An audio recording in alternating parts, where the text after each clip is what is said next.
Hello, everybody. Scott Golden here with the Golden Opportunities Coaching YouTube channel. Welcome to those of you who are new. Welcome back to those of you seasoned veterans of what we do around here. We got almost 1,200 of these available for your listening pleasure, a variety of topics, and we continue to add whenever we can. This is kind of the crush versus love thing. And so if you're looking to formulate better relationships this calendar year, or you're just looking at, am I infatuated with a person or do I really love them? That's a valuable thing because you obviously don't want to waste time if something isn't what you think it is.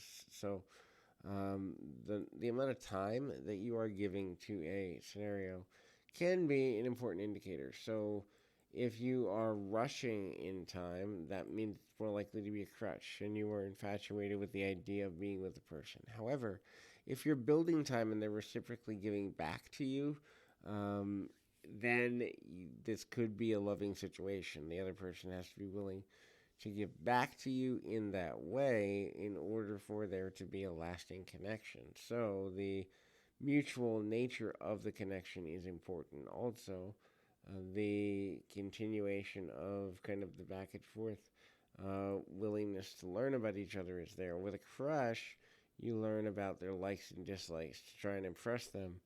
With a loving situation, you're going to look at learning more about their history so you can understand them. So one is an instantaneous aspect of connection, in likes and dislikes, whereas the other takes more time and consistency.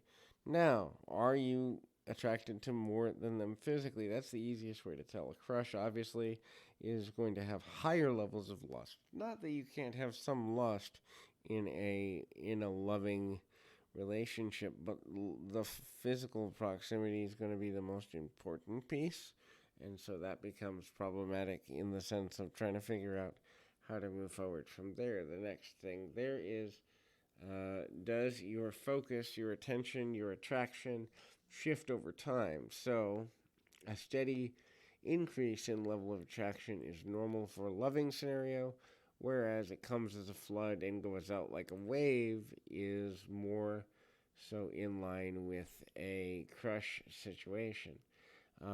Finding that level of balance of build is the important thing that's going to make a potential relationship more sustainable. If you don't have a certain level of sustainability, you're not going to be able to get to a lasting relationship that is mutually beneficial. And a lot of times we think we're ready for one and we may only emotionally be ready for the other. The last thing there, and I'll spend a couple minutes on this, and that is good friendship. So, are you willing to sacrifice for that person, and do you believe they are willing to sacrifice for you? Any loving relationship has to be mutually beneficial, and both parties have to be invested. So if there's a one-sided investment, there's challenges as it relates to, updating how things move forward there, but also knowing, is this in alignment with what is needed?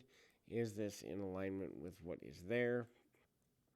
And, continuing to be valuable in a meaningful, continual manner and knowing how to get there from here. The amount of time spent, both in terms of doing things you both enjoy and in terms of just the getting to know you process, is also indicative. Do both people put in equal amounts or semi-equal amounts of time as it relates to getting to know each other, or is that connective one-sided? When the connective is one-sided, that's problematic, not because necessarily it has to be, equal all the time, but a one-sided connection means a one-sided bond, and a one-sided bond can be problematic for, as I'm sure you can imagine, a number of reasons. A crush can develop into love. Love developing into a crush is actually backward motion, so that is less likely.